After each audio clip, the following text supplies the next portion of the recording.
सहा हात म्हणजे सहा शास्त्र, त्याच्यामध्ये जी आयुध आहेत ती प्रत्येक शास्त्राने सांगितलेलं प्रिन्सिपल आहे. असा गणपती ठेवतात का? नुसतं गणपतीची मूर्ती केली तर पुरे आहे का? नाही. मग त्याला अलंकार आले, वस्त्र आले, मुकुट आला, हार आला. या सगळ्या ठिकाणी पण माऊलींनी त्या मौलिक साहित्याला स्थान दिलेलं आहे. उपनिषद म्हणजे गणपती बाप्पाच्या मुकुटावरचे हिरे किंवा पुष्प असं सांगितलेलं आहे. शेड्यावरचे बुट्टे म्हणजे पुराणातली काव्य आणि नाटके, आणि त्याचा अर्थ म्हणजे जे झगमगतात ती सगळी वस्त्र. तर किती खूप विचार करण्यासारखं आहे. कारण मी पण बरेच वर्ष असं वाचून टाकायचं, पण त्याचा लक्षपूर्वक गणपती बाप्पाची कृपा की त्यांनी असं हे की हे काय आहे हे समजून घ्या. आणि हे कशाला वाचायचं की माऊलींनी तशी सुरुवात का बरं केली असावी गणपतीची, की सगळं वेदवाङ्मय का सांगितलं? कारण त्या काळामध्ये ह्या वेदवाङ्मयाला लोक विसरत चालली होती. त्याची आठवण करून देण्यासाठी की हे नाही जमत हे वाचा, उपनिषद नाही हे वाचा, वेद नाही जमत शास्त्र वाचा, नाही जमत हे वाचा, आणि काही नाही जमत तर पहिल्याचे अक्षर आहे. काय पहिलं अक्षर? ओंकार. ते करीत. आणि म्हणून त्या गणपतीची अशी आपल्याला मूर्ती अशी साकार करून दिलेली आहे ज्ञानेश्वरीच्या पहिल्या अध्यायामध्ये. हा ओंकार कुठे कुठे ऐकू येतो? या ओंकाराचा आकार कुठे कुठे सृष्टीमध्ये? श्रावण मास आहे, सगळीकडे सुंदर फुलं फुललेली आहे आणि फुलांवर भुंगे कसे कसे फिरतात. आपण जेव्हा चित्र काढतो भुंग्याचं असं काढतो, सरळ सरळ काढतो, असं काढतो का? नाही, आपण असं काढतो, असं काढतो. आकार कशाचा येतो? आवाज काय? लहान बाळाला जेव्हा आपण गायीची ओळख करून देतो तेव्हा काय म्हणतो? हा सांगा. हम्मा. त्याच्यात पण ओंकार आहे. माऊलींनी कोणाकडनं म्हणून घेतले वेद?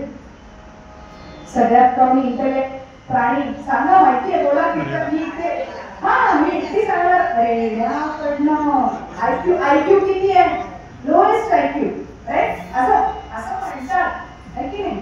म्हणून आपण काय म्हणतो? रेड्याचं असं म्हणतो की नाही? लोएस्ट आयक्यू आहे. त्याच्याकडनं जर माऊली वेद बनवून घेत असतील आणि जर वेद बनवून घेतले तर आधी ओंकार नावाच लागला त्याला. मग आपण आहोत ना, वाणी आहे आपल्याकडे, बुद्धी आहे, म्हणून या ओंकाराची योजना कुठपासून केलेली आहे. संगीतामध्ये कीर्तनाची सुरुवात कशाने केली? पूजेची सुरुवात गुरुजी येतात तेव्हा ओम पासून सुरू करतात. संगीताची सगळी सुरुवात कुठून आहे? ओंकार नादापासून आहे.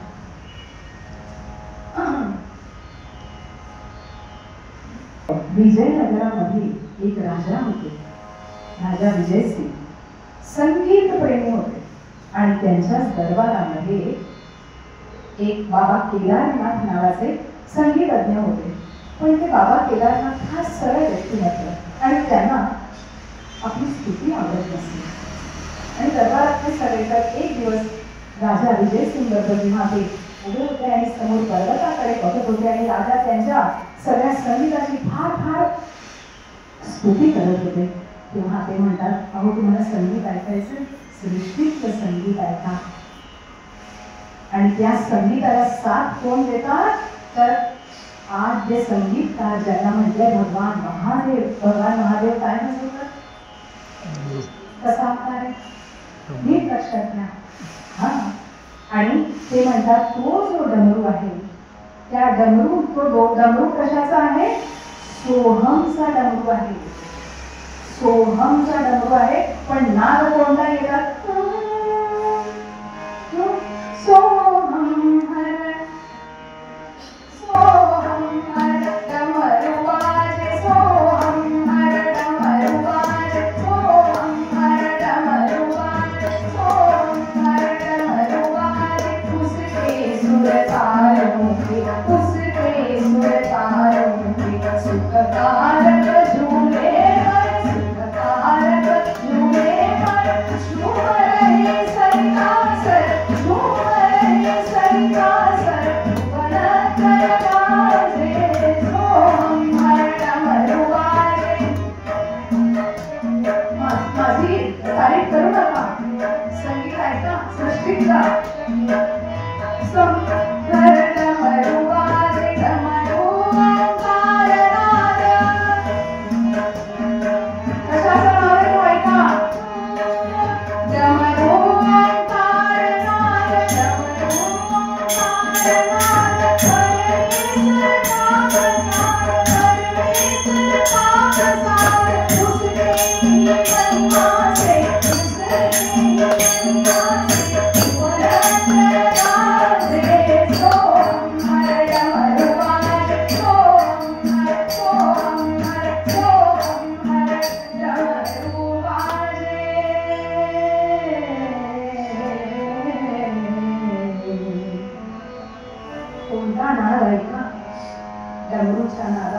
सोहम कुठे असतो हा नाद? सोहम नाद कोणामध्ये आहे? आपल्या मनात. पतंजल योगसूत्रामध्ये एका सूत्रामध्ये सांगतात की तर जपस तदर्थ भावना. तर जपस म्हणजे त्याचा जप करायचा, कशाचा? ओंकाराचा. आणि तदर्थ भावना म्हणजे कोणता भाव मनामध्ये धरायचा आहे? तर गणपतीची आकृती मनामध्ये धरायची आहे. आपल्याला माहिती की आपण श्वास आणि प्रश्वास इनव्हॉलेंटरीली चालताय. आपण ते कंट्रोल करू शकतो का? आपण काही गोष्टी कंट्रोल करू शकत नाही. इनव्हॉलेंटरी लंग्स कंट्रोल करू शकत नाही, हार्ट कंट्रोल करू शकत नाही, किडनीचं वर्किंग कंट्रोल करू शकत नाही, लंग्स पण कंट्रोल करू शकत नाही. पण भगवंताला आपली दया आली आणि तो म्हणाला पार्शियल कंट्रोल मी देतो तुमच्या हातामध्ये, थोडासा कंट्रोल. कशाचा? प्राणायामाचा कंट्रोल आहे ना. प्राणायाम, अनुलोम विलोम जे काही प्राणायाम करतात, पण ते जास्त वेळ सांगितले का? कुठपर्यंत घ्यायचं सांगितलंय? श्वास थोड्याच रिजन, फक्त इथपर्यंत, वरती जाऊ द्यायचं नाही. आहे ना सजे योग साधना करत असतील तर जपस तदर्थ भावना, त्याचा जप करायचा. श्वास घेताना बाय इनहेलिंग सो अँड बाय एक्झेलिंग हम. सो हम याला म्हणतात अजपा. आणि या सो हम वर कॉन्सन्ट्रेट, एकाग्र होणं म्हणजे अजपा जप. हे नुसतं अजप आहे, पण त्याच्यावर एकाग्र होणं म्हणजे अजपा जप आहे. आणि असा अजपा जप जर तुम्हाला करता आला तर तो करावा. त्याची सुरुवात अगदी हळूवारपणे करायची आहे. आणि म्हणून तुकोबा पण तेच सांगतात, संत सगळीकडनं गाईड करतात. नुसतं नामस्मरणच करा, ते काय कोणत्या पद्धतीने कोणाला कसं जमणार आहे त्यांनी करावं. ज्यांना ओंकार जमला त्यांनी ओंकाराची साधना करावी. साधं श्रीराम जयराम जमलं त्यांनी ते म्हणावं. म्हणून ओम नमोजी नमो नमो आदि रूपा ओंकार स्वरूपा. आणि म्हणाले विश्वाची या रूपा, सगळं विश्वरूपामध्ये हा ओंकार नटलेला आहे. दशावतार पण जे आहे, मत्स्य पूर्ण वराह इथपर्यंतच्या अवतारांमध्ये पण ओंकार आहे. मासा कसा फिरतो पाण्यात? ख्रिस्तानी असेल तुमच्याकडे, त्याच्यामध्ये कसा फिरतो मासा? एकच्या डिजिटमध्ये त्याला एक केलं तर काय होतं? तर असं सगळीकडे सृष्टीमध्ये. म्हणून म्हणतात विश्वास या रूपा माये बापा. माये बाप असंच का म्हटलेलं आहे? आज मंगळवार आहे, गणपती अष्टदशीमध्ये आपण काय म्हणतो? त्वम म्हणा, त्वम म्हणा, त्वम म्हणा. सगळ्यांकडे म्हटलंच आहे ते. त्वम ब्रह्मा, त्वम इंद्र, त्वम वायू, त्वम अग्नि, त्वम सूर्य, त्वम चंद्रमा, त्वम ओम भूर्भुवस्वः. काय म्हणतात? ब्रह्मास्त्वम विष्णू ओम, ब्रह्मास्त्वम विष्णुस्त्वम रुद्रस्त्वम इंद्रस्त्वम. सगळं सृष्टी, सगळे त्रिदेव त्याच्यात आले आहेत. आणि म्हणून म्हणताय विश्वाची रूपा माय बापा. अगदी हे वाक्य पण तुकोबांनी आपल्या एका अभंगात आणलेलं आहे. सगळ्यांना अभंग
सगळे अभंग जे आहेत ते तुम्ही बघाल. म्हणून म्हणतात की जयाची वडे पूर्ण वेदांतवाणी. वेदांमध्ये जी ऊर्जा आणि श्लोक आणि भागवतातले त्याच्या वर सगळे अभंग त्यांनी रचलेले आहेत. म्हणूनच म्हणतात की जयाची वडे पूर्ण वेदांतवाणी. पुढच्या चरणामध्ये काय म्हणताय, तुझी या सत्तेने आहे ना, तुझी या सत्तेने तुझे गुण लावू. देवा तुझी सत्ता असू दे माझ्यावर.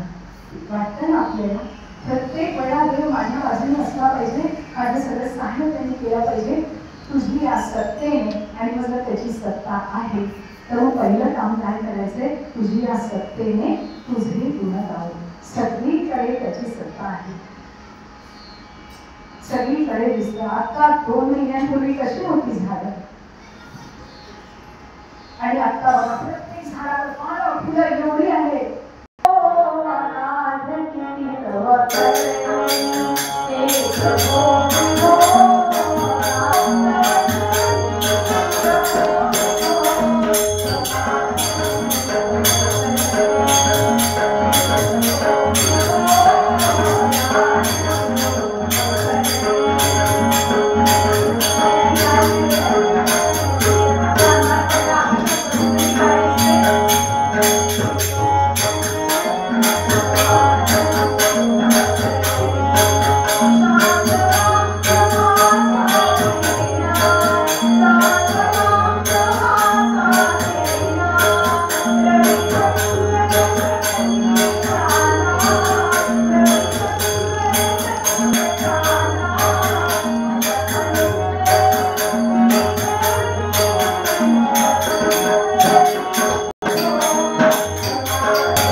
बाहुली मनुष्य केली त्या अनेक रूपे दिली पण कंट्रोल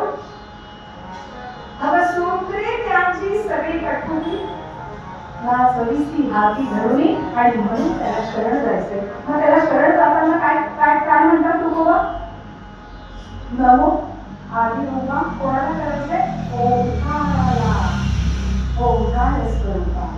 तर तुझी या सत्तेने तुझे गुण गाऊ आणि तेने सुखे होऊ सर्व काळ. सुखाची परिभाषा आपण करू शकत नाही, कधीच नाही. एक मिळालं की दुसरं, दुसरं मिळालं की तिसरं. आता सगळं मिळालंय बहुतेक, आधी मिळालं सगळं. आपल्यासाठी मुलं, घर, गाडी सगळं सगळं सगळं झालंय. मग शेवटी आपण बोलतो शेवटी तुम्हाला पण हेच वाटतं ना की सुख शेवटी तिथेच आहे. सगळं मिळालं पाहिजे की I am not satisfied with this, ह्याच्याने मी सॅटिस्फाईड नाही. मग मला का लग कीर्तन आला, काय वाटतंय, कशा पायी मी गाते तबला पेटी वाजतात म्हणून नाही. इथलं वातावरण कसं आहे, इथलं वातावरण कसं काय, काय समोर कोण आहे, सत्ता आपल्यावर आहे. 2 तास का होईना खूप सुंदर गाणारे पुढे दिग्गज लोकांची कीर्तन आहे. तेव्हा तर तुम्हाला खूप आनंद आणि सुखप्राप्ती होणार आहे. मी असतेने तुझे गुण गाऊ, तेने सुखे हो सर्व कारण. पुढच्या चरणामध्ये म्हणतात, तुझी श्रोता वक्ता ज्ञानासी अंजन आणि सर्व होणे जाणे तुझी हाती. परत अथर्व शीर्षातला एक श्लोक म्हणायचा आहे. ऋतम म्हणा, आज मंगळवार आहे, म्हणायचं ऋतम सत्यम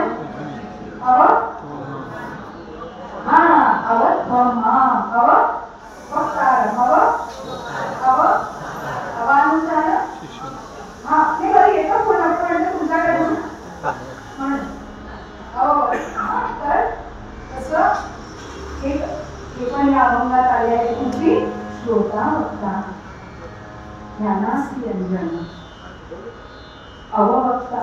अवत्वम म्हणजे देवा तू माझं रक्षण कर, देवा तू यांचं रक्षण कर. बुवा गुरुस्थानी आहे, माझ्या गुरुचं रक्षण कर, ज्यांनी मला परवा या सगळ्या कीर्तनाची उत्तम प्रॅक्टिस करून घेतली म्हणून की त्यांचं रक्षण कर. मला जे आज उत्तम साथ करतायत, माझी दीक्षा त्यांची साथ करते, सुंदर सुंदर तोडण वाजवते जी मला जमत नाही, असे तिचं रक्षण कर. अववक्ता जो वक्ता आहे त्याचं रक्षण कर. अवश्लोकार आणि अनुशासन म्हणजे कोण की वेदशास्त्र संपन्न जे माझे गुरु आहेत त्यांचं पण तू रक्षण कर म्हणता. आणि म्हणून तुझी श्रोता वक्ता ज्ञानासी अंजन. अंजन अंजन म्हणजे काय? कशाला घालतो? नावडीच काय युजिंग इट ॲज फॅशन. आजकाल आम्ही ते फॅशन म्हणून घालतो, पण तुम्ही असं नव्हतं. आधी तुमच्याकडे कशाला घालत होते? दृष्टी शुद्ध राहण्यासाठी, दर्शन शक्ती वाढण्यासाठी. कोणतं काजल वापरायचे? ब्रँडेड साजूक तूप दिव्यावर तरुण ते घालायचे. तर तुझी श्रोता वक्ता ज्ञानासी अंजन. पण इथे कोणत्या ज्ञानाचं अंजन घालायचंय? भगवंतापर्यंत जायला. मी तू असं हे असलं तर नाही जमणार. तू आणि मी वेगळे नाही. या ज्ञानाचं अंजन जर मी रोज रोज रोज घालत केली तर मग आपण एखादी गोष्ट स्टार्टिंगला आपल्याला पटत नाही, नको असते ती, मग सवय होऊन आपण ती मान्य करायला लागतो. कसं आहे ते? म्हणून तुझी श्रोता वक्ता ज्ञानासी अंजन सर्व होणे जाणे तुझी हाती. मग होणं जाणं म्हणजे काय? माझ्या जीवनात जे काही घडत आहे हे सगळं तुझ्या इच्छेने घडत आहे. अष्टविनायकांपैकी अगदी पवित्र स्थान आपलं चिंचवड. गोड्या गोसावींनी महान साधू त्यांनी येऊन या चिंचवडाला पवित्र तीर्थक्षेत्र बनवलं. आणि त्याच्यानंतर जर मोरया गोसावींना या चिंचवडाच्या मंदिराचा पाया म्हटलं तर नारायण महाराजांना त्याचा कळस म्हणायला लागेल. नुसती भगवत भक्ती नाही तर धर्म आणि राष्ट्रासाठी पण काम केलेलं आहे. आणि जिजाऊ शिवबांना घेऊन या मंदिरात यायचा असं त्या चरित्रामध्ये विजयकर माधवराय डॉक्टर सांगत यायच्या तिथे. आणि नारायण महाराजांकडनं शिवबांनी अनुग्रह घेतला असा एक श्लोक शिवाजी महाराजांनी छत्रपतींनी जो राज्य व्यवहार कोश रघुनाथ पंडितांकडून करून घेतला त्याच्यामधला पहिल्या श्लोकामध्ये याचं वर्णन आहे. भीमावहति चिंचवडाधिवासी भीमावहति चिंचवडाधिवासी रंगपाद भजनेन महानुभावा तस्माद अनुग्रहमसो शिव सार्वभौमाः असं म्हणतात. त्याच्यापासून शिव सार्वभौमांनी अनुग्रह घेतलाय असं तुम्ही उघडून बघा पुस्तक जर तुम्ही गेलात कधी तर त्याच्यामध्ये पहिला श्लोक हा आहे बरं की यस् सिद्धिमावहति चिंचवडाधिवासी हेरंगपाद भजनेन महानुभावः नारायण विदसुरी तिलकादवापः. नाव आहे त्यांचं नारायण महाराजांचं. नारायण विदसुरी तिलकादवापः तस्मात् त्यांच्याकडून फ्रॉम हिम तस्माद अनुग्रहमसो शिव सार्वभौमा. आणि म्हणून त्या स्थानाला इतकं महत्व आहे.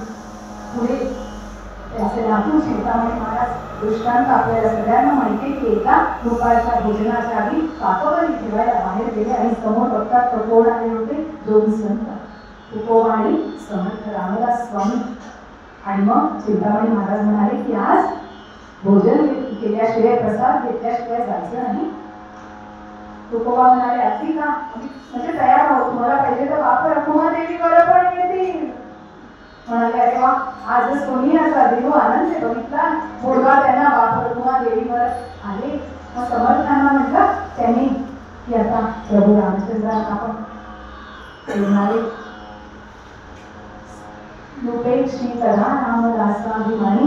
आणि म्हणून राम लक्ष्मण जानकी असे सगळे आलेले आहेत आणि सगळे आता कानावर बसले. तेव्हा तुकोबा म्हणाले चिंतामणी महाराजांना की चिंतामणी देवा, हा शब्द महत्वाचा आहे. चिंतामणी देवा मोरयासी आणा. मोरयासी आणा म्हणे आतमध्ये गेले, देवघरामध्ये नमस्कार केला. म्हणाले दास रामाचा वाट पाहे सरळ.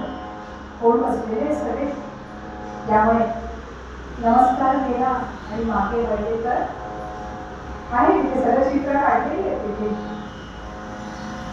स्वतः देव पाहावया गेलो आणि देव होऊन गेलो असं झालं.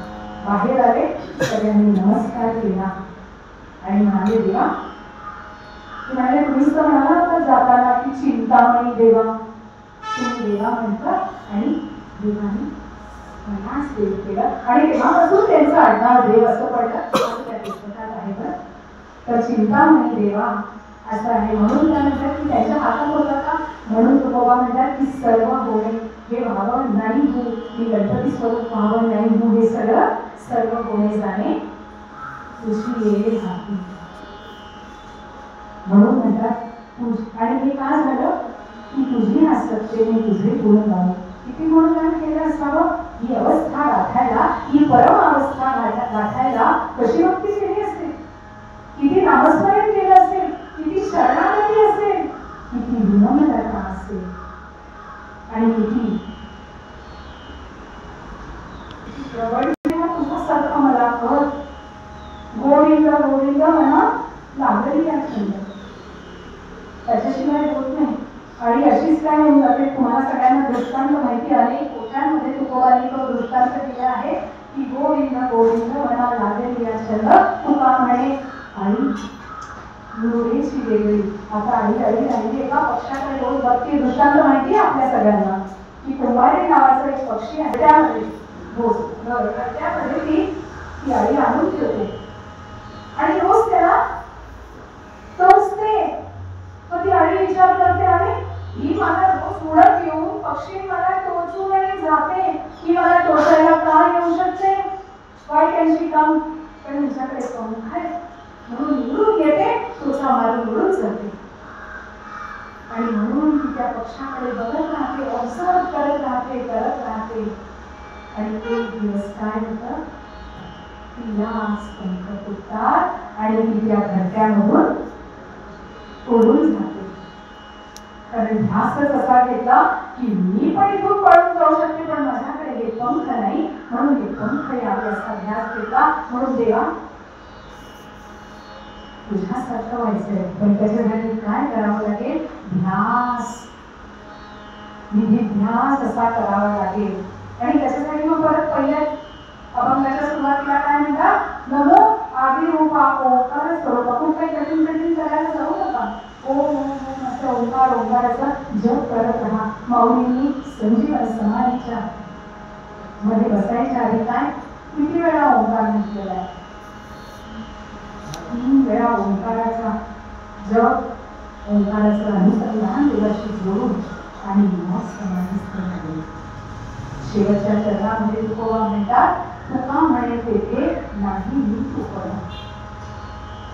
आता जेव्हा संत कसं अभंग असा चढता नेतात, काही सिंपल स्टेप आणि फक्त ओंकार म्हणा, मग त्याच्यावर विश्वास करा, मग तो कसा म्हणा आणि शेवटी हे म्हटल्यावर कोणती अवस्था गाठणार आहे? तुका म्हणे तेथे नाही मी तुकोबा.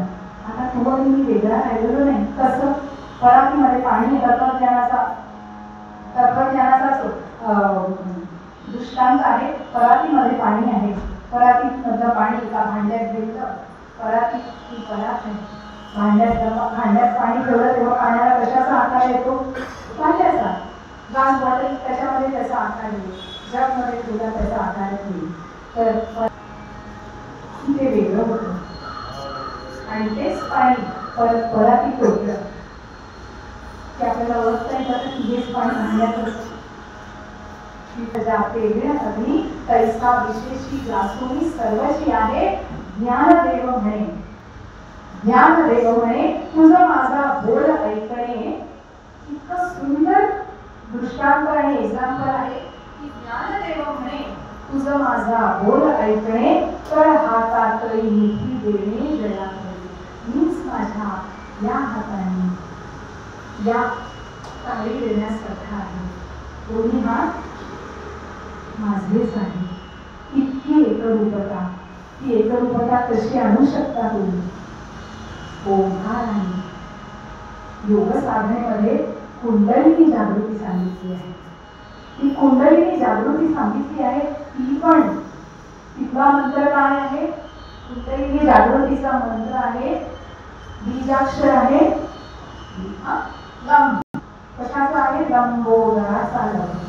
आणि रंगावर पण कॉन्सन्ट्रेट करावं लागतं आणि त्या बीज अक्षरावर करावं लागतं. पण त्याच्या पुढे योजना केलेली आहे ओंकाराची. ओम लम असं म्हणायला सांगतात ना. आता गणपतीच्या दिवसांमध्ये सगळ्या योग वर्गांमध्ये जेव्हा ध्यान लावायला सांगतात तेव्हा ओम लम असं म्हणायला लावतात. 11 वेळाच म्हणायला लावतात. त्याच्यानंतर नाही. कारण काही साधक आहेत जे खरंच ते त्याचं ध्यान टाकेल आणि कुंडलिनी जागृती जेव्हा ती होते या ओंकाराने तेव्हा तिकडून जागृत होईल. खूप सुंदर वर्णन आहे 6व्या अध्यायामध्ये कुंडलिनी जागृतीचं की तुम्ही काय सांगते. कोणत्या रंगाची नागरी सांगितली आहे? रक्तवर्णीय. सरपिळी म्हणालेत माऊली तिला. आणि किती वेटोळे घालून बसली आहे? 3.5. खूप छान अभ्यास आहे. 3.5 सूर्याचा आव खूप कठीण नाही आहे पण लक्षपूर्वक करायचं आहे. गुरुच्या गायडन्स मध्ये करायचं आहे आणि ती जागृत होते. आणि ती कशी आहे? उद्धवाणी वरती येते. परावाणीची या. आणि मग ती जेव्हा परावाणी नाभिस्थानी येते तेव्हा माऊली म्हणतात परावाणीची या कुंडे तिथे येते. आणि तिथे मग अक्षर उमटायला लागतात. कोणतं? ओंकार. ओंकार उमटायला लागतो. मग ती तिथून परत वरती येते. सप्तचक्र मिलन करून जेव्हा ती येते मग ती हृदयाच्या स्थानी येते. हृदयाच्या स्थानी येते तेव्हा तिचा मेळता नागाशी होतो. अनाहत नाम. आणि नुसत्या आकृत्या उमटतायत बरं. मग हा अनाहत नाम 7 प्रकारचे अनाहत नाम सांगितले. आणि त्याच्यामधला सगळ्यात शेवटचा आणि महत्वाचा म्हणजे हा ओंकार नाद आहे. आता वरती ऊर्ध्वगामी प्रवास आहे. ब्रह्मरंध्रापर्यंत आल्यावर कशाला जायचंय तिला वरती? कशाला जायचंय तिला वरती? जायचंय म्हणून इकडून आली. तिथेच तिला एकरूप व्हायचं म्हणून ती तिथे जाते. या ओढ्यांवर एक स्विस शास्त्रज्ञांनी एक्सपेरिमेंट केलं.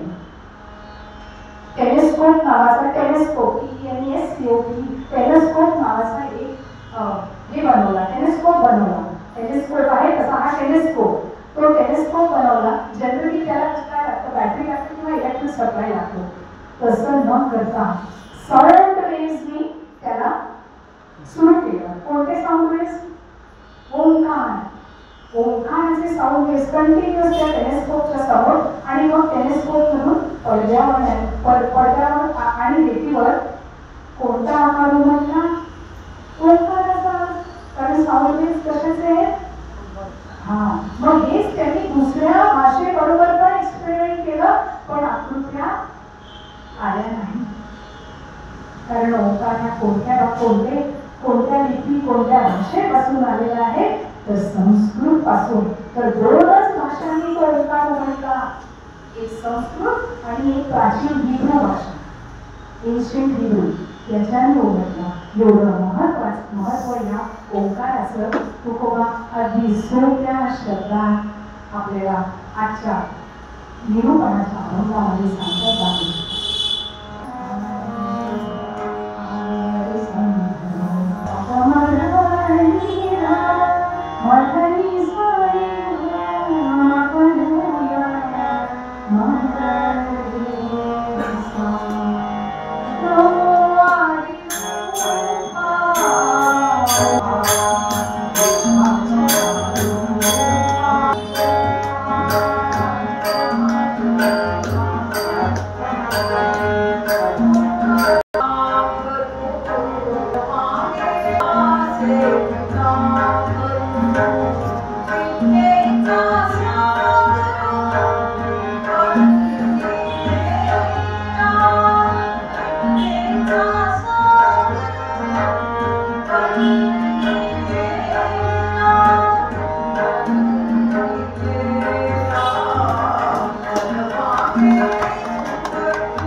आहे ती थोडीशी एकसारखीच आहे. तर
आता पूर्वीच्या काळी असं होतं की पती पत्नी यांची नावं मॅचिंग होती. आता जबरदस्ती ओढून काढून केलं जातं मॅचिंग, है ना.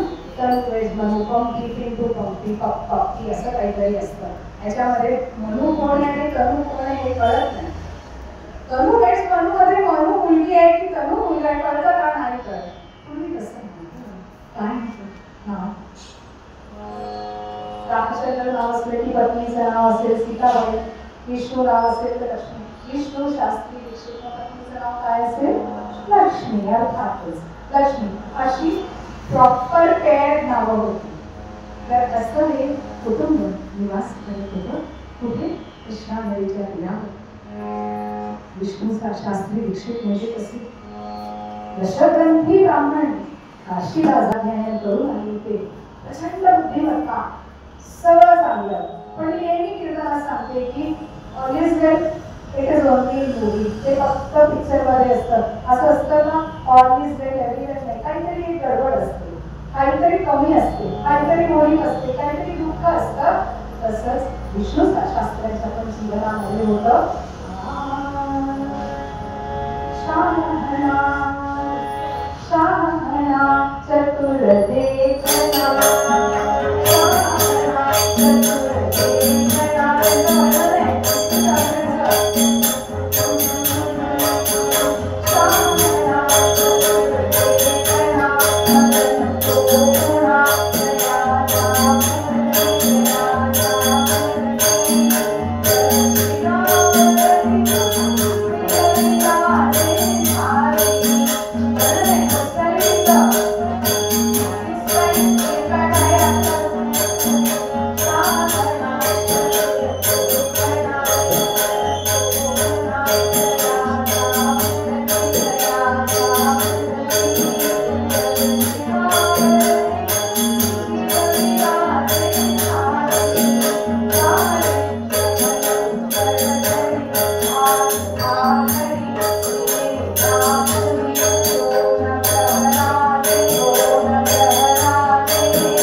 कारण असं सांगितलं गेलंय शारदा भक्त असल्यास लक्ष्मी रुसते.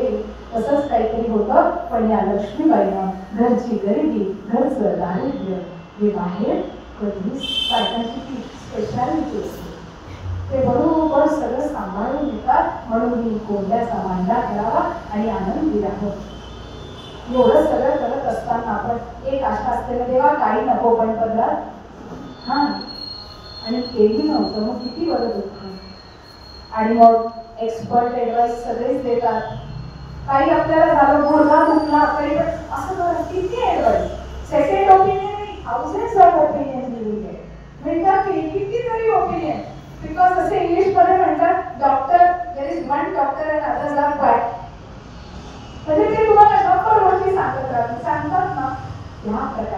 कोणी सांगायचं लक्ष्मीबाई वडाला पाणी घाला, कोणी म्हणायचं हिरव्याला घाला, कोणी म्हणायचं बोरीला घाला. सगळ्यांना पाणी घालायचं त्यांनी. प्रदक्षिणा पण घाला, 101 घाला, ते पण करायचं. तरी नाही. मग कोणी म्हणायचं खंडोबाची केली का उपासना, भैरवाची केली, याची केली. सगळ्यांनी सांगितलं त्या सगळ्या उपासना करून झाल्या. नंतर आपण गच्चीवरती जायचं हे करू. मग कोणी सांगितलं तिकडे एक तांत्रिक आहे, बसमध्ये असतात ना लोकल ट्रेनमध्ये, कोणते तरी बाबा काय विचित्र नावं असतात नाही का, अशा अशा बाबांकडे जा, अंगारे लावा, रुबारे लावा, गंडे बांधा, दोरे बांधा, काय काय ते करा. म्हणून मंत्र आणि तंत्राप्रमाणे छान झालं, छू झालं, हा झालं, तू झालं, अंगारे रुबारे सगळं सगळं झालं. तुम्ही म्हणाल ताई व्हॉट इज दिस छान छू हा तू आपण म्हणतो ना लहान मुलांना छू म्हणतात, तसं हे पण झालं. तरी नो रिझल्ट. ही जी कथा आहे 250-350 वर्षा 250-300 वर्षांपूर्वीची कथा आहे. आणि तेव्हा पदरी बाळ असलं म्हणजे अपशकुन. आणि मग लोक काय म्हणायचे, आता पण करतात, आता पण लोक करतात ते. ती नको, एखाद्याला काही आजार असला नको, ती नको. पॉलिश टुडे मध्ये गुंताळून मस्त त्याला अवॉइड करतात. त्याप्रमाणे त्या काळी लोक म्हणायचे म्हणे पागोर मुखने पत्रिका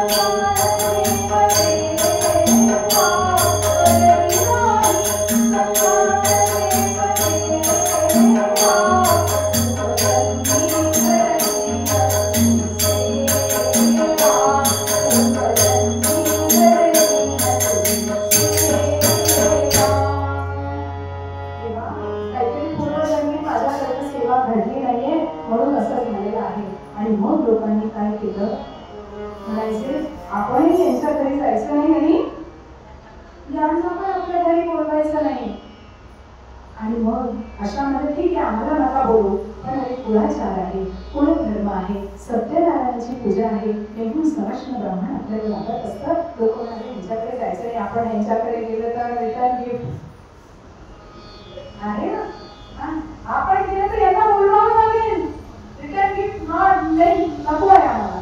त्याच्यामुळे आपणही जायचं नाही, यांनाही बोलवायचं नाही. आता इतके विद्वान आणि आपण कोणाकडे जायचं नाही, कोणी आपल्याकडे यायचं नाही. हा विचार पण किती कसा आहे. कोरोनामध्ये वी हॅव एक्सपिरियन्स दिस. आपण कोणाकडे जायचं नाही, कोणी पण आपल्याकडे यायचं नाही. कसं वाटत होतं आपल्याला की रॉंग. आपल्याला कधी इतका सांगू भेटतोय, मैत्रिणी कधी भेटतात, कधी कीर्तनाच्या वर्गाला जायला भेटतं, कधी शिकल्या होतात, असं मनामध्ये यायचं. आमच्याकडे सगळ्यांच्याच यायचं आणि त्यामुळे अत्यंत दुःखी होते. आणि एक दिवस संध्याकाळची वेळ विष्णू शास्त्री विचारताय, तेव्हा अशी काय तुझी सेवा केली नाही रे जे असं होत आहे. नाही मी कुठे काय चालेल, पण लोकांनी पण माझ्याशी संबंध ठेवू नये असं कसं रे. आणि मग त्याच वेळी गावातले अगदी वयोवृद्ध एक शास्त्री बुवा आले. त्याला काहीतरी शास्त्रार्थ हवा होता, कारण विष्णू शास्त्री तर अगदी दशग्रंथी म्हटल्यावर त्यांनी बघितलं आहे ओसरीत आले, घरामध्ये दिवा नाही, देवासमोर दिवा नाही, आणि आहे कुठे विष्णू शास्त्री आणि लक्ष्मीबाई. स्वयंपाकघरात बसलेले आहे विष्णू शास्त्री ओसरीमध्ये बसले. शास्त्री तो आले, म्हणाले मला सगळं कळतंय का, दुःखी आहात. आपली माणसं असतात त्यांना आपलं दुःख कळतं ना, आपल्या मैत्रिणीला. तसं मला कळतंय काय दुःख आहे तुम्हाला, काय काय केलं पाहू सांगा. त्यांनी मोठी लिस्ट वाचली, तर ते केलं ते केलं, सगळं केलं. आणि हे जे शास्त्री जो आले होते हे गाणपत्य होते. गाणपत्य गणपतीचे भक्त, वैष्णव विष्णूचे शैव शिवाचे तसे गाणपत्य गणपतीचे भक्त होते. आणि ते म्हणाले माझ्या मंगलमूर्तीचं नाव नाही, तर तुम्ही माझ्या मंगलमूर्तीला विसरला, असं कसं विसरला. एकदा त्याला पण साथ झालो. विष्णू शास्त्री म्हणाले हो असं कसं झालं माझ्याकडनं. आणि म्हणाले शास्त्री बुवा आज मंगळवार आहे, चांगला दिवस आहे, जा स्नान करूया आणि आजच आपण संकल्प सोडूया. शास्त्री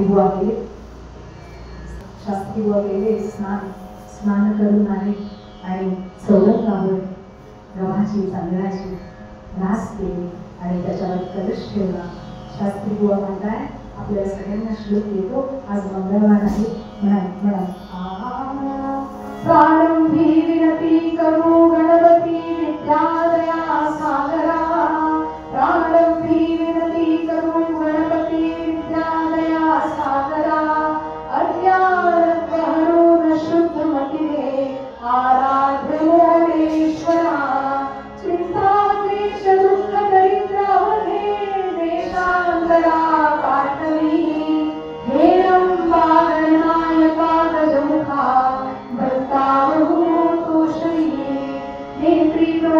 प्रकाश पसरे अत्यंत ते साचिरे.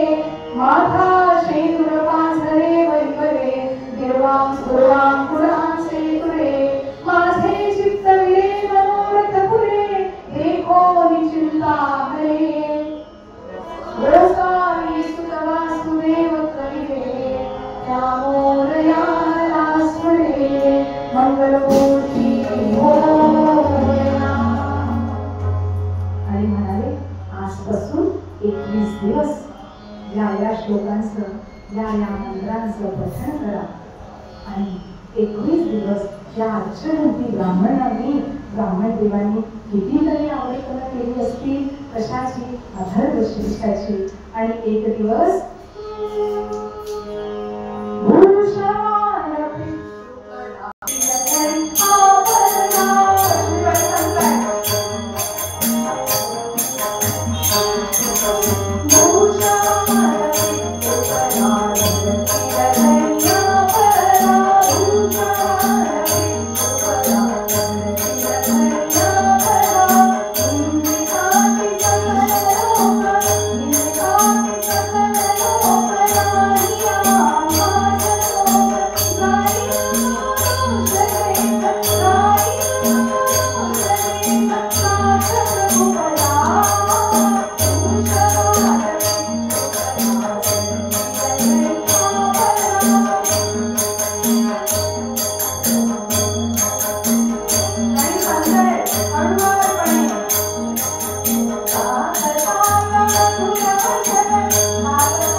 आता दशग्रंथी ब्राह्मण म्हटल्यावर पंचांग काढलं आणि मग आपल्याकडे 16 संस्कार सांगितलेले आहेत.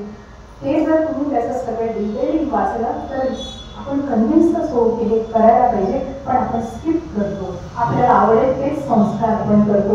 म्हणजे असं करता करता आता डोहाळे जेवणाचे दिवस आलेले आहे. सगळ्यांनी खूप कौतुक केले, कारण इतके वर्ष हे सुख तिला मिळत नव्हतं. तर एक मैत्रीण म्हणाली चंद्रावरचं करू, वृक्षबाणातलं करू, बागेतलं करू, पाण्यातलं करू, माशावरचं करू, अशी सगळी सुंदर सुंदर डोहाळे जेवण या लक्ष्मीबाईची सुरू होती. आणि असं करता करता करता सगळे 9 मास पूर्ण झाले आणि एक सुंदर अशा गोंडस आकर्ण नयन, उंच असं कपाळ, सुंदर ते काळ असं छान जवळ आहे, नयन सुंदर आहे. अगदी विष्णू शास्त्रांच्या प्रतिकृतीला जणू त्यांनी जन्म दिला. असं सुंदर ऐकून या निरतीश्वरा बघून आपण निरती नयन असं म्हणे. आणि हे बाळ आता बघून किती किती आनंद झाला असावा.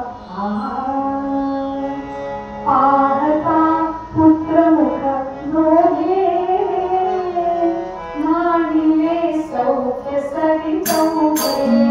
पाहता पुत्र मुख डोळे मानिले सौख्य सरी चौघे. दैवत पूजिते माने पंचिला सन्माने. परात्माने परेशाने तुझरी जाने जाने. आता वाटते आपण पटकन सर्व गाडी दुसरे साखर मिळायचं साव होता. नमस्कार केला आणि शरणाला माहिती आहे, दान पण दिलेलं आहे. आणि मग काय केलंय?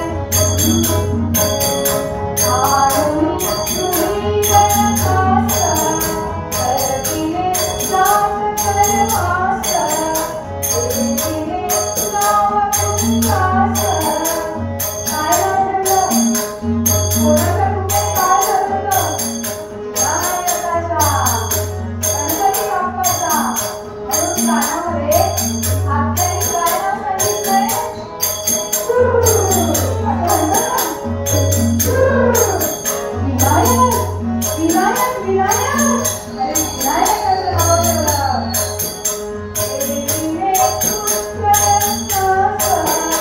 साकार तो वाढे मानिले सौख्य संचौके. साकार तो वाढे मानिले सौख्य संचौके. डोहाळ जेवणाला बेबी शॉवर असं नाव दिलेलं नाही बरं. जावयाला अजून काय नवीन नाव येईल माहिती नाही. आम्ही लातूरला होतो तेव्हा एका खेड्यावर आम्ही गेलो होतो. समोरच्या हॉलमध्ये खूप फुगे लावले होते आणि लिहिलेलं होतं बेबी शॉवर. आता बेबी शॉवर म्हणजे काय आहे? लातूरचं म्हणजे खेड्यात असं असू नाही तिथे असेल कोणीतरी शिकला त्याला वाटत असेल. ते लोक म्हणतात का टुडे डोहाळे जेवण कम. ते will not say. Me baby shower. तर असं फारसं झालं. बाळाचं नाव ठेवलं विनायक. आणि मग आता हे बाळ हळूहळू मोठं व्हायला लागलं. जे शब्द ऐकायची इच्छा होती ते शब्द पण ऐकू आले. आई बाबा असं सगळं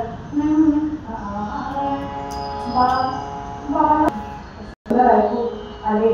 आणि आता 5 वर्षाचा विनायक झाला. आता शाळा तर घरीच होती.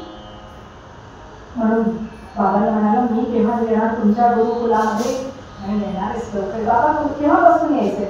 उद्यापासून यायचंय. तर आनंद झाला की आता आपल्याला पण खूप बाबांकडे छान छान शिकायला मिळणार आहे. म्हणून सकाळी लवकर उठला 4 वाजता. बरं आता 4 वाजतच नाही घड्याळात. 4 वाजता उठला, सकाळी स्नान केलं, आसन मांडलंय. आता वडील पण आहेत आणि गुरु पण आहेत. म्हणून वडिलांना उच्चासन दिलं. स्वतः खाली आसन मांडलं, बसला आणि म्हणाला, बाबा काय म्हणायचंय? बाबा म्हणाले, सांगतो पण जे म्हणायचंय ते मराठीत नाही म्हणायचंय. भाषासु मुख्या मधुरा, भाषासु मुख्या मधुरा, दिव्या दिवाण भारती, तस्मादि काव्य मधुर, तस्मादपि सुभाषितम. म्हणून संस्कृत मध्ये म्हणायचंय. आणि संस्कृत मध्ये पहिले काय म्हणायचंय? भरपूर जणांना माहितीये की रामो हरी करी ध्रुवबुद्धानो करताश चंद्रमाह असं म्हणायचंय. खूप आनंदाने अगदी म्हणायला सुरुवात केलं. रामो हरी करी म्हणायचं. राच्या पुढे शब्दच येईना. म्हण विनायका, म्हण रामो हरी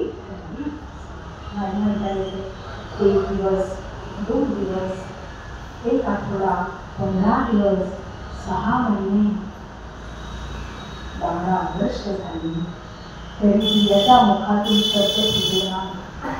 इतर वेळेस किती बोलायला सांगा हा बोलेल, पण वडिलांसमोर बसला की त्याच्या मुखातून शब्द फुटेना. आणि ते का फुटेना हे नंतर तुम्हाला कळेल. आणि ते अजिबात निघायचंच नाही. शेवटी वडिलांना म्हटलं अरे याच्याच बरोबरची मुलं सगळं शास्त्र शिकून अभ्यासक्रम पूर्ण करून बाहेर जाऊन आपल्या वडिलांबरोबर कोणी भिक्षुकी करत आहे, कोणी दुसरं काही करताय आणि ह्यांनाच छान येत नाही. कुलभंगार कसा कुलभंगार कसा म्हणजे कुलभंगार कसा शर्मास घेऊन कीर्ती पुरविली. पुत्रा पंडित पाहिन, पुत्रा पंडित पाहिन, मम वळीची आस व्यर्थती केली. कुलभंगार कसा हा उगाच हा नव्हता तर बरा होता, आता हा आला तर अजूनच नाव खाली गेले की वडील एवढे आणि हा काहीच नाही. की माझी कीर्ती अजून वरती तरी पण बुडवली नाही म्हणून वडील दुःखी आहेत आणि विचार करतायत आजपर्यंत आपण सगळं सहन करतोय त्यांना शिक्षा करून बघूया जरा. सगळ्या प्रकारच्या शिक्षा सुरू झाल्या. काय काय शिक्षा व्हायच्या? सगळ्यात आधी केन, नेत्राची गाडी तुम्ही वापरली का? आजी तुम्ही वापरली असेल ना कधीतरी, नाही वापरली? मुलांना वापरली की नाही? मुलांना हसतायत. वापरलीच असावी बरं, नाही लाचा हसतायत. वापरलं म्हणजे तुम्ही पण वापरलं. काही नाही चिंता समजा काहीतरी वापरला असेल तसं आता कपडच्या म्हणतात कपड वापरलंय तसंच सगळं ह्यांनी पण सुरुवात केली. आता बेताची काही सगळं आणि ते झालं की पूर्वी धुडी द्यायची माहिती आहे ना? हा देत असत तसं पण दिलं. मिरची झाली सगळं सगळ्या धुड्या देऊन झाल्या पण ह्याच्या मुखातून काही शब्द बाहेर पडेना. कारण त्या वेळेला असं नव्हतं आई ओरडली की बाबा म्हणते माझ्या मुलीला बोलायचं नाही. बाबा बोलले की आई म्हणेल बाबू जाणार आहे ना थोड्या दिवसांनी, थोड्या वर्षांनी सासरी जाणार आहे. तुम्ही म्हणता ना असं माझी पण नाही म्हणायची कशाला बोलता, कशाला कामं सांगता, कशाला हे करता. तशा त्यावेळेला अशी मुक्त संस्थानं नव्हती. आता काय चाइल्ड सायकॉलॉजी एक जरी घेऊन गेली का पोलीस काउन्सिलर अशी पूर्ण टीम येते की नाही? परदेशामध्ये तर अलाउडच नाहीये. मुलांना जर आई वडील अमेरिकेत तुम्ही युट्यूबवर वाचाल अमेरिकेत आई वडील जोरात जरी बोलले तर काय पोलीसचा नंबर, पोलीसचा नंबर काय तसा तिथे एक नंबर आहे. मुलं डायरेक्ट फोन लावून सांगून देतात आ जाओ लेके जाओ मुझे नहीं को आ जाओ आणि पोलीस येतात. इतकं child psychology it's not wrong, हे चूक नाही पण जसं थोडा मोठा हे करून ठेवलंय ना उगाच त्याच्यामुळे इथे पण आहे म्हणून तर काही झालं थोडंसं त्याला मॅथ्स येत नाही teacher sending for counselling, English येत नाही सेंडिंग फॉर काउन्सिलिंग. अशी काउन्सिलिंग नव्हती आणि पण काही करू शकत नव्हती त्यावेळेस. आणि एक दिवस तो असा मारलाय सकाळी असा इतका मारलं पण आज मात्र आईला ते सहन झालं आणि आई आली आणि म्हणाली मारून टाकू इथे येणार आहे, मारून येणार आहे का असं तुम्ही पण म्हणाल असेल ना. मारून का येणार आहे त्याला, आपला सूर वेगळा होता त्यावेळेला, बायकांचा सूर असा होता आपण त्यावेळेला मारून टाकू येणार आहे ते म्हणाले. हा आत्ता कळलं, आत्ता समजलं की याला विद्या काय येत नाही. याला विद्या आली की हा तुझा एकुलता आहे, याला सगळं आलं. 12 वर्षानंतर मी याला काशीला पाठवेन, पुत्रविरह तुला सहन होणार नाही आणि म्हणून तू म्हणत असशील याला म्हणून नको आपण शिकवलेलं काही असंच करायचं मी जेव आले तुला आणि म्हणाला आत्ताच्या आत्ता सांगता हो तुझं तोड बघायचं नाही, तू नव्हता असं मी समजेल आत्ताच्या आत्ता निघून जा. किती वर्ष मार अपमान बोलणी अशी सगळी वडिलांची सहन केली, पण आज वडिलांनी सांगितलं घरातून निघून जा. ती पण आज्ञा होती, त्याचं पण पालन केलं पाहिजे. आणि म्हणून कसं निघून जायला सांगितलंय? आता सगळी गाय घेतली, सॅग घेतला, पाण्याची बाटली घेतली, पंचा नेसला होता, वरती अंगावर पांघरायला एक पंचा, आणि असाच घरातून निघाला. विचार करतोय मी कुठे जाऊ? आजकाल तर 2 दिवसात काही बोललं की लगेच आत्महत्या, आज काय खडकवासला गेलाय, आज काय मुशी डॅमला गेला, आज म्हणजे असे किती ऐकतो आपण. पण ते करायच्या आधी विचार करत नाही. आणि विचार केलाय थोडासा, मी कुठे जाऊ, मी कुठे जाऊ? मी जाईन, जीव देईन, पण मी कोणाला सापडता कामा नाही. कारण सापडला तर त्याच्या आई वडील सगळ्यांचं म्हणजे काय म्हणतात, ब्रेकिंग न्यूज येणार गावामध्ये, तेव्हा पण येतो त्या ब्रेकिंग न्यूज. कसं होणार? म्हणून कोणाला कळता कामा नाही. म्हणून अशा निर्जन स्थळी जाऊन आपला जीव द्यायचा, आपला अंत करायचा, की कोणाला कळता कामा नाही. आणि रस्त्यात जाता जाताना कुठेतरी त्याला असा शेवाळ्यासारखा वास करला आणि विचार केला, हा इथे तलाव दिसतो आहे. शेवाळ्या म्हणजे इथे माणसं येत नाहीत ना पाणी प्यायला, कोण पण येत नाही. त्याच्यामुळे आपण इथे जाऊ, एक मोठा धोंडा पोटाला बांधू आणि थोडी घालू, म्हणजे वरती राहणार नाही. तर काय दिसतं मग की आज या नदी, आज असा बीच, आज या बीच, पटापट मिळतात ना सगळे जे जीव देतात. तसं व्हायला नको म्हणून ही योजना.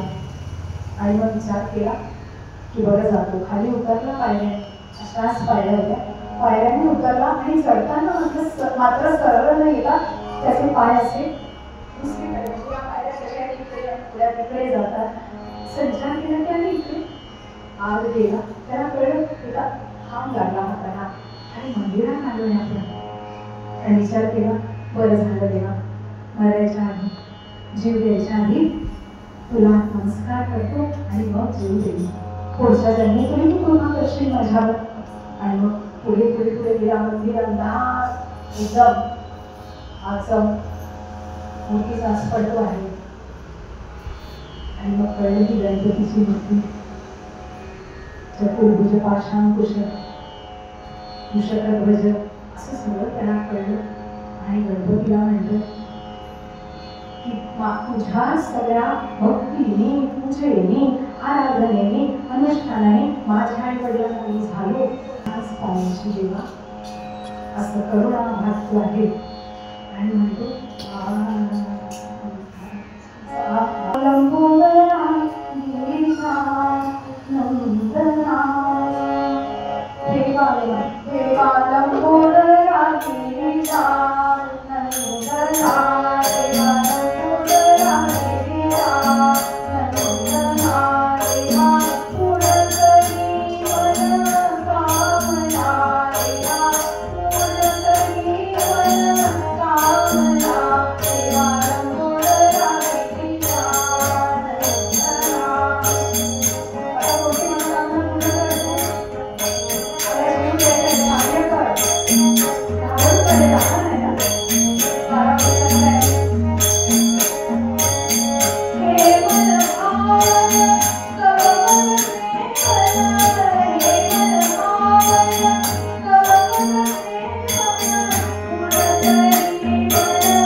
विचार करतोय आणि कोणाला धरून बसतोय, करुणा मागली काय याला इतके वर्ष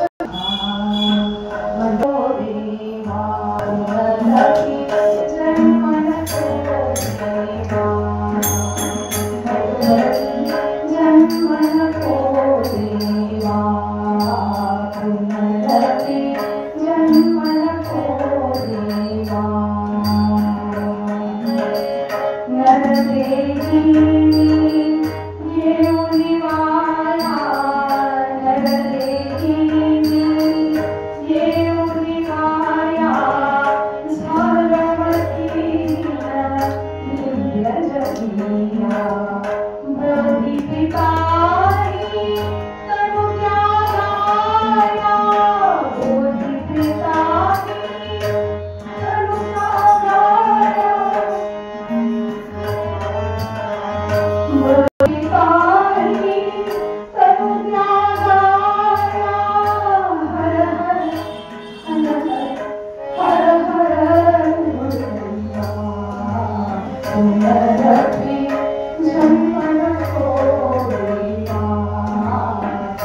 पडती जन्म नको देवा जन्म नको देवा जन्म नको देवा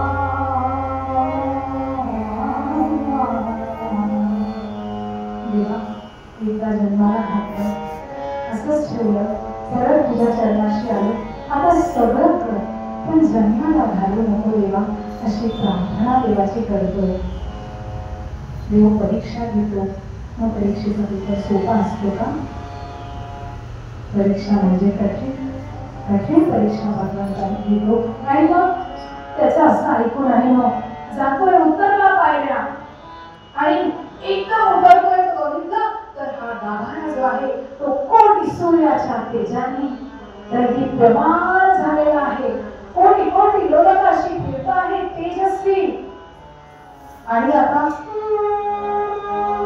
आवाज ऐकू आला मग प्रेमी बोलिला वचना मग प्रेमी बोलिला वचना प्रसन्न होऊन गजवदना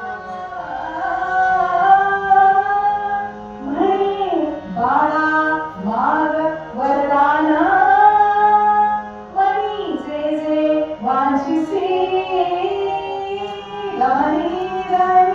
काय तुझ्या मनामध्ये आहे ते सगळं माग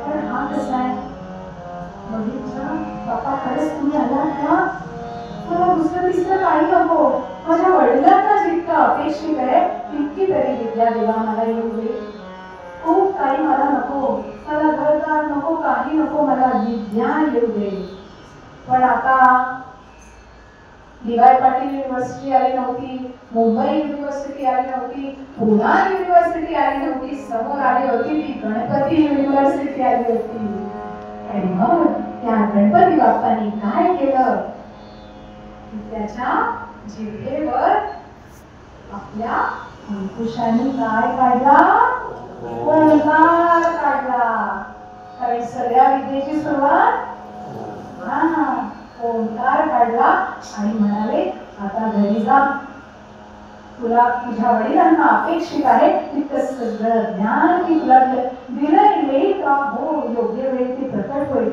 तू घरी जा आणि तिकडे विष्णू शास्त्री संध्याकाळ झाली आणि मी तर किती वेळ याला म्हणालो जा जा गेला नाही आवाजच का गेला पण आता जायच्या आधी वडील काय म्हणाले होते लक्ष्मीबाईंना तुझ्यामुळे हा शिकत नाही म्हणून त्या बोलतील कशा त्या माझ्या गाण्याच्या मध्ये बसून लागताय आणि तुम्हाला लक्ष्मी आज आला नाही आज मिळालं मी म्हणाले होते तुम्हाला असं बोलू नका जेवू दे असे म्हणू नका जाऊ दे जा असं म्हणू नका गेला आता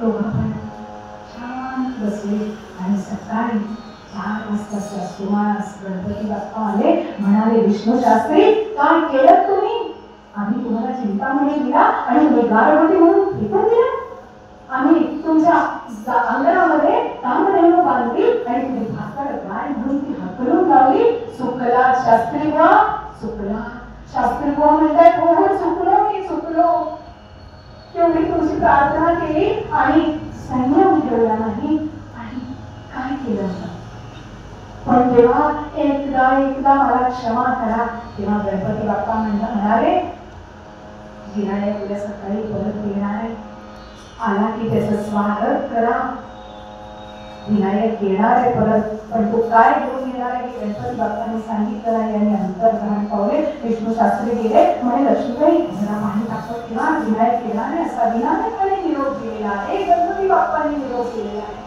आणि मग लक्ष्मीबाईंनी छान चुलीवर पाणी तापत ठेवलं ठेवणीतले कपडे आणले आणि वाट बघताय हा हळूहळू घराच्या दिशेने परत आला सूर्योदय होण्याचा समय आहे आला पण सांगेल कसा मी आलोय सौंदर्य झाली होती म्हणून माहितीये म्हणून म्हणतो मग तुम्ही पूर्ण नाही म्हणू शकता घाबरला कारण वडिलांनी काय म्हटलं तू परत आलास पुढं परत माझ्या समोर उभा राहिला तर मस्त फोडेल पण आता गणपती बाप्पांनी सांगितलंय जा म्हणजे गेलं पाहिजे जोरातही ओळखता येते म्हटल्यावर उचलतच होते. विष्णू शास्त्र्यांनी उडी घातली आणि काय आता काय होईल, आता गेलो आपण असा विचार केला. विष्णू शास्त्र्यांनी जवळ घेतलं, मस्त त्याचं प्राण केलं आणि म्हणाले, तुझ्यामुळे ज्याची मी इतके वर्षापूर्वी उपासना केली, आज तो त्यांनी मला दर्शन दिलं आहे आणि त्याला नमस्कार करत आहे. पण तुम्ही म्हणाला, बाबा आपण बाबा तर आहात आणि गुरु पण आहात, आपण मला नमस्कार करू नका. वडिलांना नमस्कार केला आणि म्हणाला, बाबा मला काहीतरी म्हणून दाखवायचंय तुम्हाला, म्हणून का?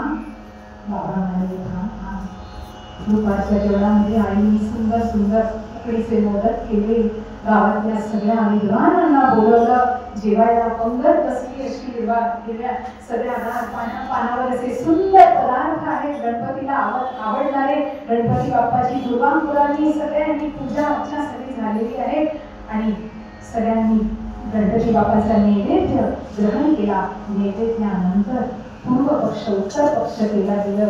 एकीकडे सगळे विद्वान आणि एकीकडे विनायक. पण आता विनायक नुसता विनायक राहिला नाही, तर तो बनला होता विनायक शास्त्री. विचारलेल्या सगळ्या प्रश्नांची अचूक उत्तर दिली आणि पुढे जाऊन काशीला वडिलांसारखे 20-21 वर्ष वेदाध्ययन केलं आणि परत आल्यावर त्यांनाही पॅकेज मिळालं आजच्यासारखं. पण ते पॅकेज कॉग्निझंट आणि एक्सेंचर सारखं नव्हतं, हे होतं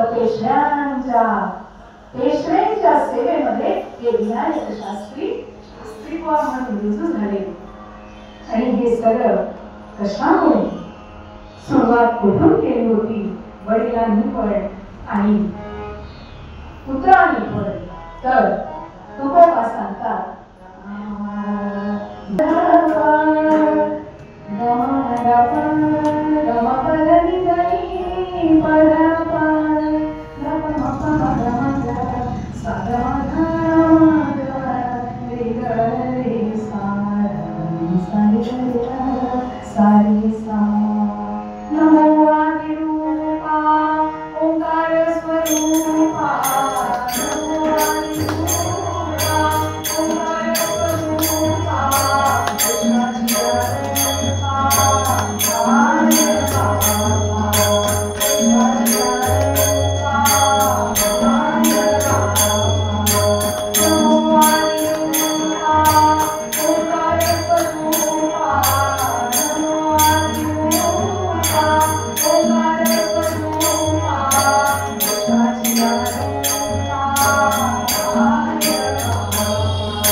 मागे पुढे आमच्या